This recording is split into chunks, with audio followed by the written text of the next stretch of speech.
Hey, I'm LMMotoss, and this is going to be Loom. I'll go right into it because there's a lot of time to talk. First, we have to pick the difficulty. It's a little loud on the screen here because the volume's just weird in this game. So we'll pick. We're just going to pick standard. The only difference between the three is how much of the staff you can see.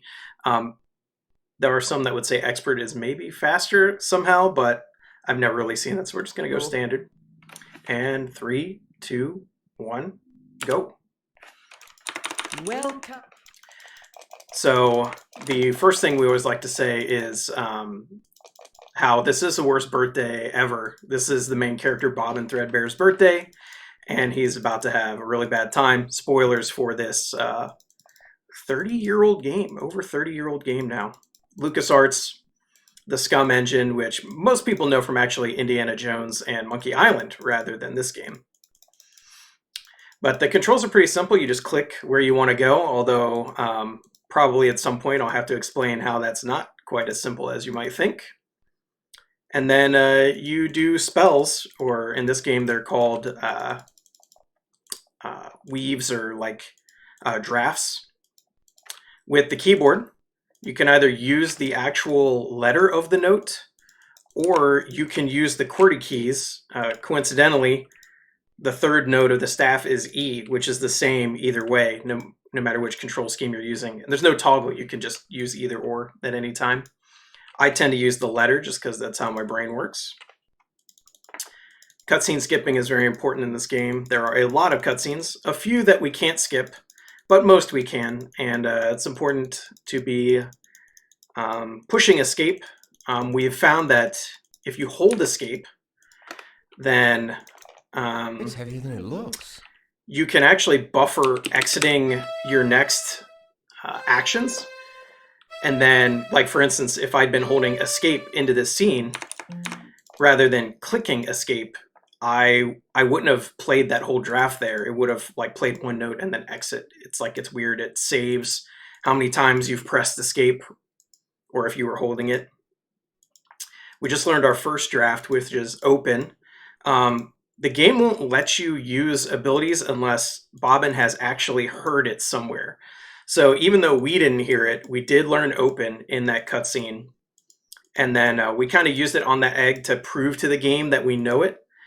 That's how it kind of gates your progress. If you try to use a draft that you know but Bobbin doesn't know yet, the game he'll say something like, "Oh, I must have done that wrong" or whatever. But also, it will gate us through the notes as well. So you'll notice I only know, the three notes that are lit up at the bottom are C, D, and E right now. Those are the only notes I can play. And as you learn more drafts, the game will teach you more notes.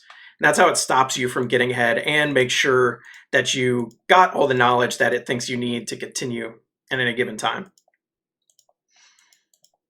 Here we're going to go open the sky. I know that sounds weird, but it will allow us to get off this island eventually. Targeting is also a problem. If you see the little photo down here, that means you've successfully targeted whatever you're trying to act on. And if you don't see it, Bobbin will just say, I should point at something first. That's one of the frustrations with this game is sometimes you'll click something and it either won't click or you think it didn't click and you'll click it again and then Bobbin will talk about it instead of targeting it. Because if you multi-click an object, you'll get some dialogue, which I'm trying to avoid, but you might see it. Here we're about to go learn night vision. There is a semi-randomized kind of aspect. This is the only it's the only RNG in the entire game is which set of drafts you're going to get. There's 4 potential sets, and 2 of them we'll know right away when we learn night vision, and 2 of them have the same night vision, so we'll have to learn the next draft straw to gold to figure it out. Either way, I'm going to know, I have notes, and I'm going to know There's an owl. all of the inputs for the rest of the game. I will know very soon. Okay, CD. Another Okay, owl. So this is either song set 1 or 4. These are the two that share the night vision. SGDQ is the input. And this is another one where I know I could just test these, the 3 potentials, but the game makes you come here and learn it. Otherwise, we could do this run even faster. Phrasing, Bobbin, phrasing. So now I have to learn Straw to Gold anyways, but I have to pay a little bit more attention because I actually have to listen and look and see what input it's giving me here. So here means I've targeted the darkness. And I know it's time to start casting when the word darkness actually shows up.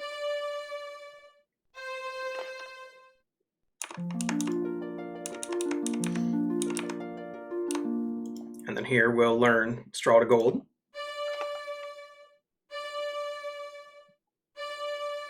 Okay, song set 4. So now we do it backwards. Spells that aren't palindromes, you can play backwards to do the opposite effect. So I'll turn this gold to straw instead. And that will equally prove to the game that I know what I'm doing here. We have one of the rare soft locks in this game coming up here. Everybody get ready to say, grass green, I hate that color.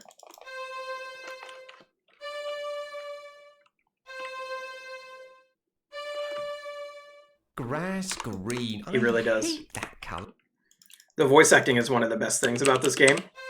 And you can do this on this pile up there, but it's kind of dangerous. Because if you walk out of this tent, before the game gives you the F note, you will be soft locked. It will never give you the F note. But luckily, with that one, we're good.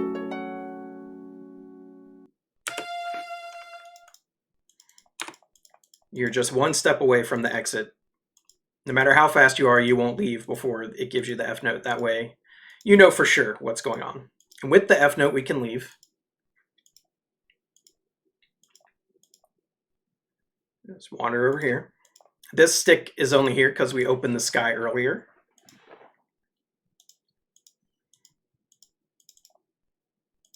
There's a whole lot of extra stuff you can do around the game. Drafts that you don't need to continue and other stuff, but obviously this is a speedrun, so we're going to skip a lot. We need to learn Twist from this Twister, which will be CFCC in this spell list, and then we'll undo it. I've always found this water Twister to be a little hard to target. I think that's close enough. I'm untwisting it now.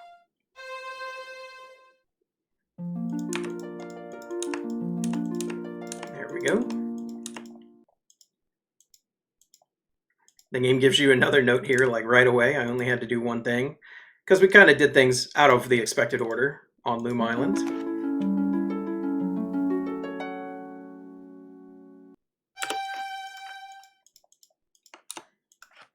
The story of this game is a whole nother thing, which you're not going to get any of it, and the run is so quick, it's very hard to explain really any of what's going on. But long story short is a lot of Bobbin's clan, the Weavers,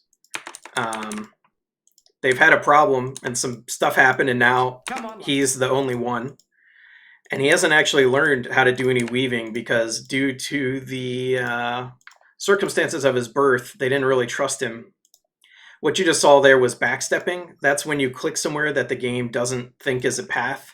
So it starts making you walk the opposite direction, and avoiding that is a lot of the speedrun. It happens a lot. We tend to say that Bobbin kind of has a mind of his own and just walks where he wants. You're never sure if you're stuck behind that hill or not either. Sometimes he just stops down there. We did go that direction for a reason. We learned invisibility, which once again, we learned it in the cutscene, but don't worry, I do know it. Because we'll have to walk past these guys and we don't want them to see us.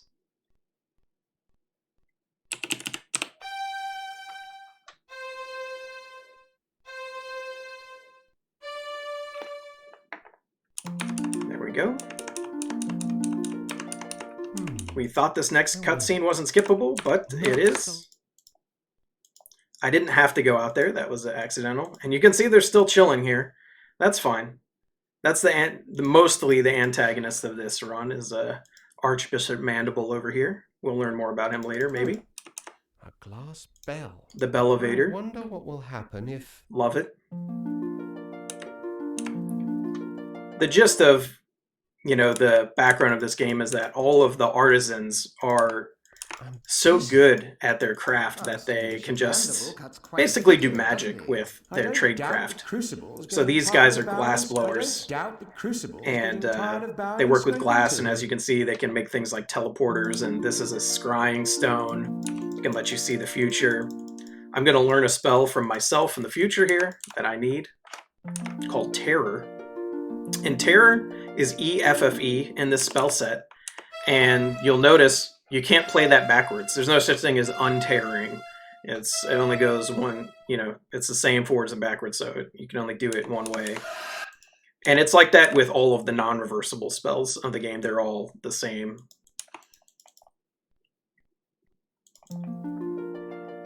And with that, we're actually almost done with this part of the game. Since we do a little bit of backtracking here, usually we could either talk about the story or get donations. I thought they didn't believe in the future. I thought they didn't believe in the future. Or for racing, we can check in, see if anybody's messed something up. Because you can mess up. You've seen I've backstepped a couple of times. I haven't really made any obvious mistakes, and yet I'm already almost 13 seconds behind my PB, just like that, just from slight sub-optimizations, walking the wrong way for a split second at a time. Walking out of here when I didn't have to. It's very, I don't want to say it's unforgiving, but you can lose a lot of time without really understanding how you lost it.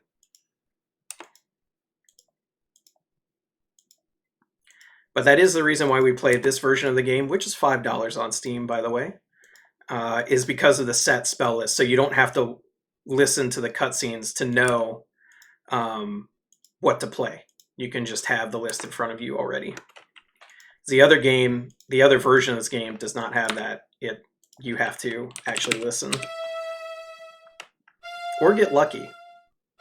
That can also be true.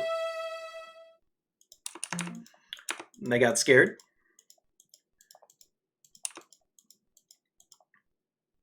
Bobbin always has a quip.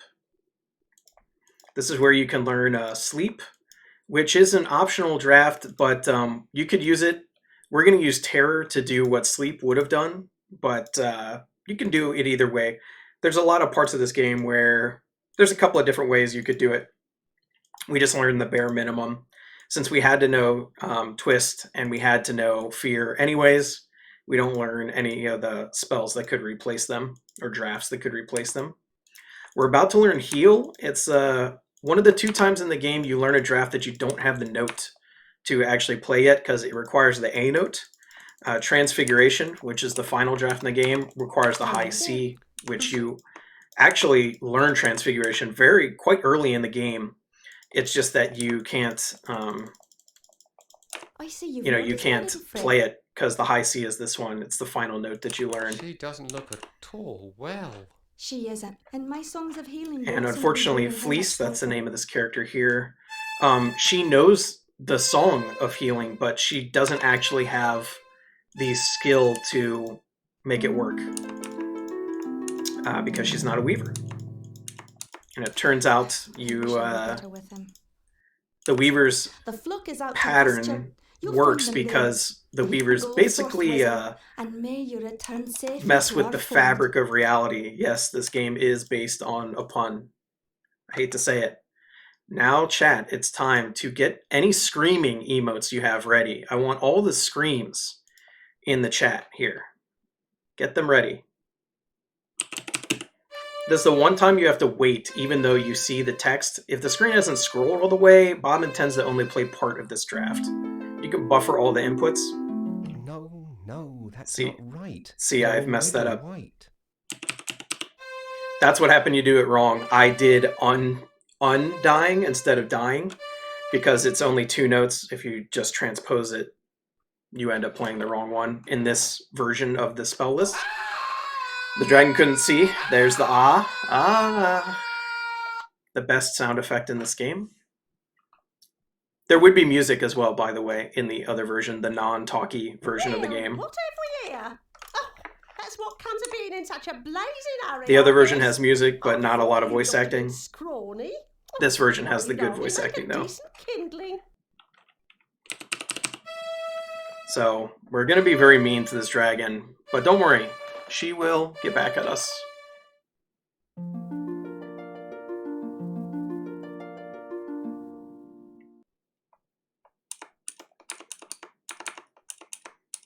Put it back the way you found it. Now.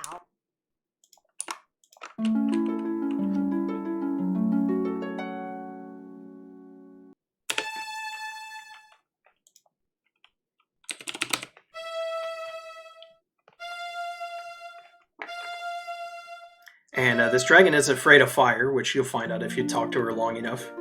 So we just we get her scared, and then Fire! she ends up actually You haven't running heard out of the here. last of me, you cheeky brat. And she's not too happy with us. This part coming up is pretty much the hardest part of the game. You really have to pay attention to where you're clicking. This is like backstep cave.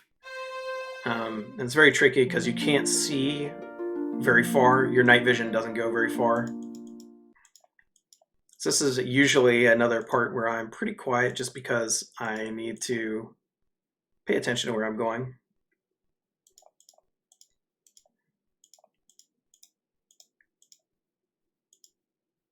You can click outside Bobbin's little bubble, but like I said, it's very easy to backstep if you do that.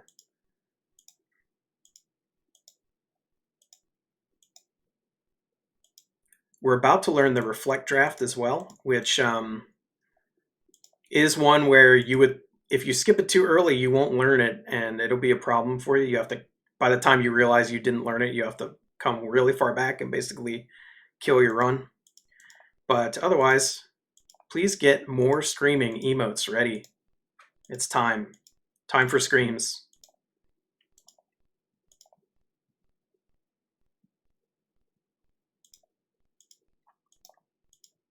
In 3, 2, 1.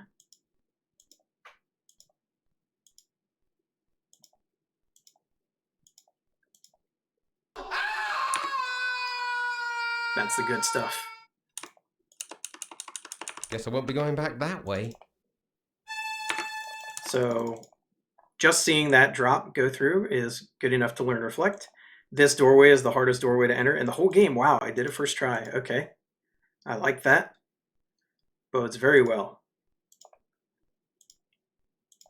Okay, and we're out. Now we're approaching kind of the back half of the run now. Oh, this door is also kind of hard to go out. You have to click very specifically. It's also very easy to click somewhere on this staircase so that instead of targeting it, Bobbin tries to walk down it, which also will waste a lot of your time by the time you realize that that's what's happening. Just a lot of tiny errors can add up.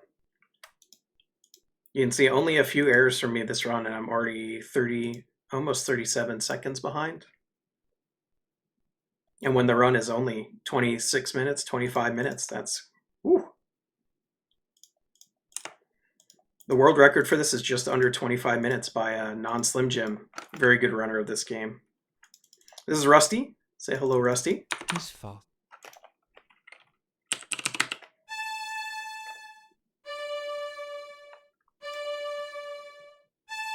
And we end up having to do this twice because he wakes up that time. It doesn't work. This is Reflect that I'm using.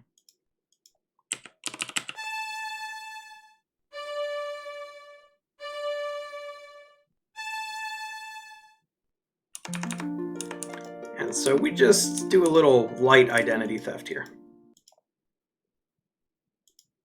This is fine.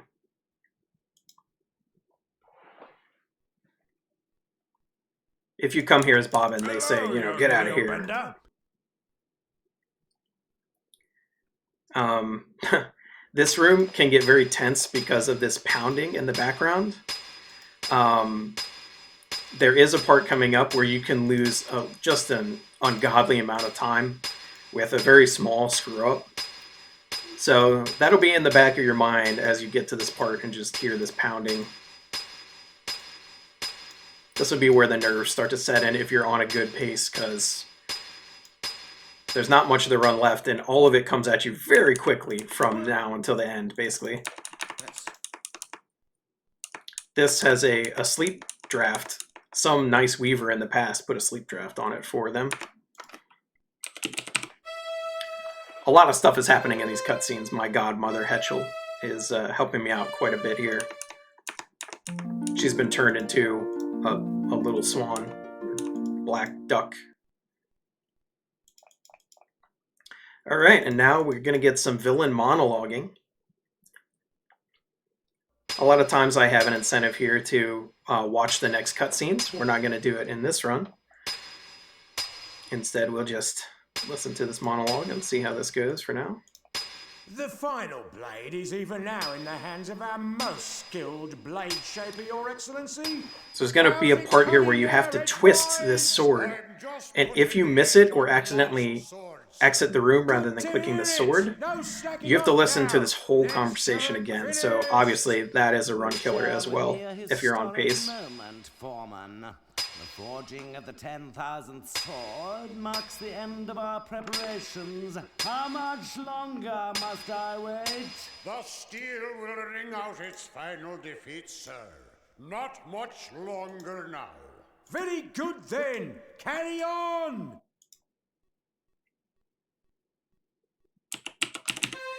Because you can't spin your draft when he's pounding on it because it's too loud. The effect doesn't work. All right, well, we did it. So here we go. There's a lot more monologuing here. This guy Cobb is from Monkey Island. You may recognize him. The guy with the button, which sometimes, you know, we'll wear it.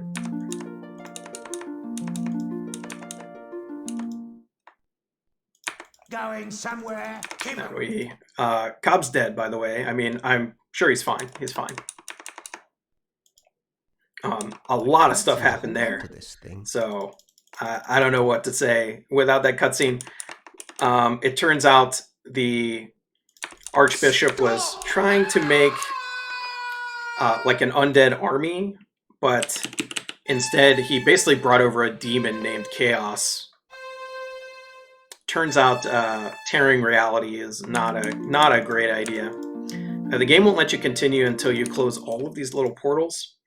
And it won't let you close them until you go into them. So we have to go in here. We're going to find Rusty, who, remember, we stole his identity. And yeah, that dragon was mad at us. So Rusty is now dead. Rusty?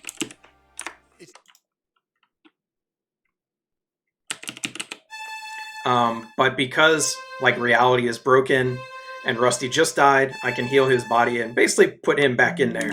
Let's get back in there, Rusty. Okay, he's fine. All is well that ends well. You can either unopen, aka close, or heal these portals. I use heal because it's easier to remember. It's just ACCA in this spell set. But you can use the opposite of open. It's just you use open the regular way so much that it's kind of weird to do it backwards. In here, we're going to find the shepherds. The game doesn't make you save them, so goodbye. We'll just close that up. Bye, shepherds. You can save them. Waste time.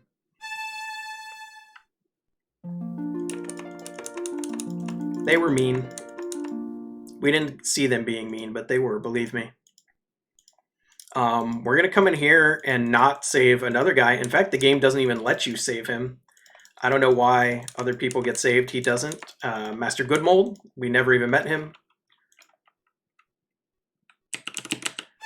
It basically won't let you target these until you've gone through them once is the deal. Otherwise, we wouldn't even go in this one.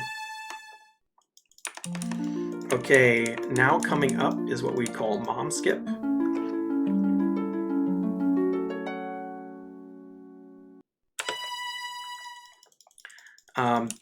There is a non-skippable cutscene here.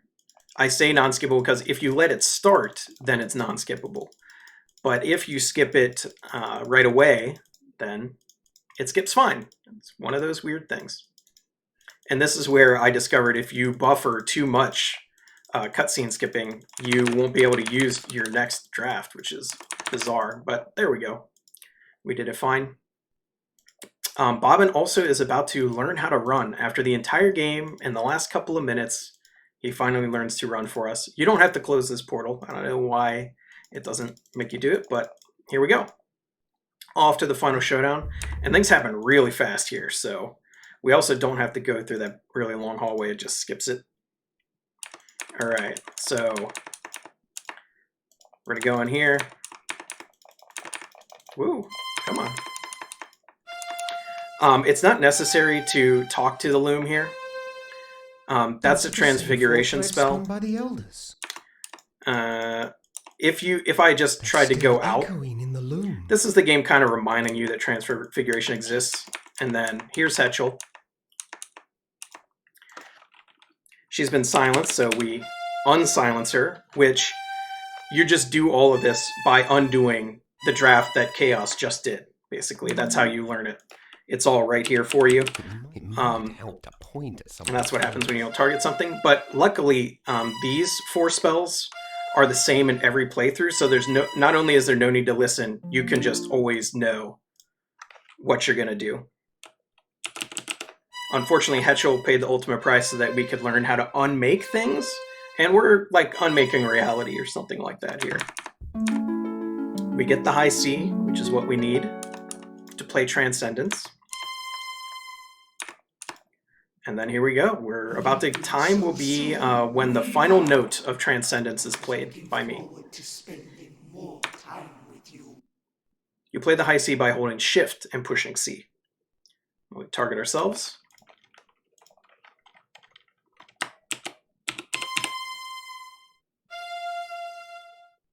And there's time. And that's Loom. It's a very straightforward game, very fun. You can learn it. When I was learning this run, I learned it in 8 hours, I think, is all it took. And only not even 27 minutes here. You can do runs very quickly. It's fun to get better and better. It does get frustrating when you get to the top level and you're not really sure where you're losing time. But it's a very fun game. I would suggest everyone give it a casual playthrough at least. A physical version's coming out here soon. A re-release by Limited Run Games. And it's $5 on Steam, like I said before. Definitely give it a try. It is a classic gem. Almost like a lost gem, I think, because it's not as well known as the other games that use the Scum engine. There is a Discord server connected to speedrun.com that does a lot of point-and-click adventure games like this. It's called Speedy Adventures. They'd love to have more people there, I'm sure. And that's about it for me today.